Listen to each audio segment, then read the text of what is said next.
Welcome back to Wake Up America. No Senate votes on the government shutdown yesterday. They should vote again today, but that didn't stop the Trump administration from really laying into Democrats. Yeah, the Senate still confirmed dozens of backlogged Trump nominees, but several other sectors of government are now starting to feel the pain of no funding. Joining us now, Chairman of the House Appropriations Committee, Oklahoma Senator Tom Cole. Good morning, Mr. Chairman. So, all right, do you have any indication that Democrats are going to come to their senses, work with Republicans, and end this shutdown soon? Well, I wish I could say I did, but not yet. I mean, on a positive note, we do have a majority in the Senate, 55. It is bipartisan. Three of the people supporting reopening the government are Democrats or an independent aligned with Democrats. So there's bipartisan sentiment, and normally that would be enough. But as you know, the Senate has a rule. You got to get to 60. I always like to point out that's not in the Constitution. That's not the law. But it is a Senate rule, and I respect that. But literally, you've got Senator Schumer and the majority of his caucus, but a minority of Congress literally holding millions of people at risk and keeping the government shut down. The House, of course, as you know, has already done its job. That is, it's actually reported a clean continuing resolution out. We're ready to sit down and negotiate on normal appropriations bills with our Senate counterparts, but obviously this is holding things up. And a White House memo sent to furloughed federal workers now warning them they may not receive back pay even when the shutdown ends. What do you make of this? Well, I think probably there's a little bit of saber rattling going on, but I think it's worth noting President Trump didn't cause this shutdown. He didn't want to shut down the government. No Republicans wanted to do that. Almost every single Republican in the House and the Senate have voted to reopen the government multiple times.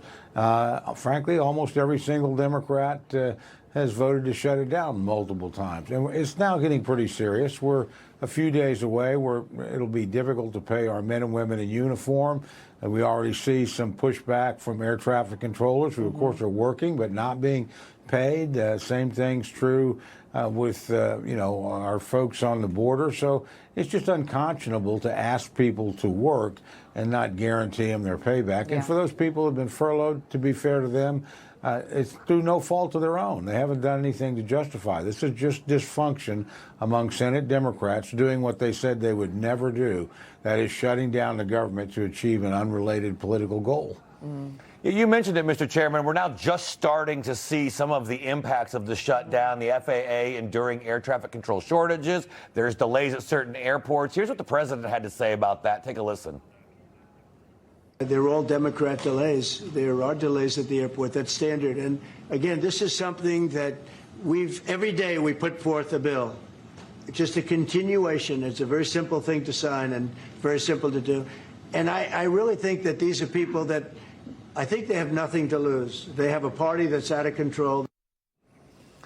So as we were talking about, obviously you've got some folks who are calling in sick even though they're forced to work. But as soon as we start seeing delays, that might change the narrative amongst the American people. Do you worry about that? No, I don't worry about it. I think the American people are pretty smart. They understand who's voting to open the government. They understand who's voting to close the government. So, there'll be a tendency to say a pox on both your houses, but in this case, it literally is a Democrat decision, and it's one very at odds with where they've been historically. Their normal litany is, hey, let's just keep the government open and keep negotiating and work through our differences. That's exactly the deal we've offered them. We were in very serious negotiations on appropriations bill, very close to passing 3 bills. And then Democratic legislative leadership, particularly Senator Schumer, dropped in a couple things that, again, have nothing to do with the day-to-day operation of government. And even on those issues, our side has said, look, reopen the government. We'll sit down and talk to you about those, see if we can find some common ground. But right now, literally, I think the American people and certainly federal workers are being held hostage by Democrats in the Senate.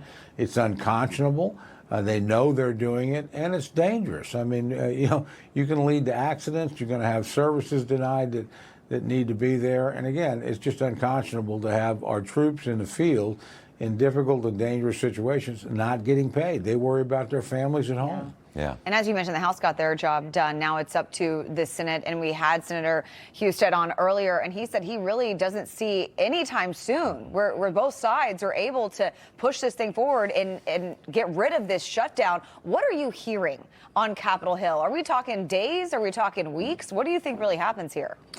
Well, I hope days, but once you get into one of these things, they're a lot easier to get into than get out of, and that's just a fact because somebody has to back down. In this case, almost every Republican can say, "Look, I voted to keep the government open. We got it through the House. We have a bipartisan majority in the Senate, and we're willing to talk to them about the matters that they've raised, even though they don't have anything to do with appropriations bills that fund the government." So.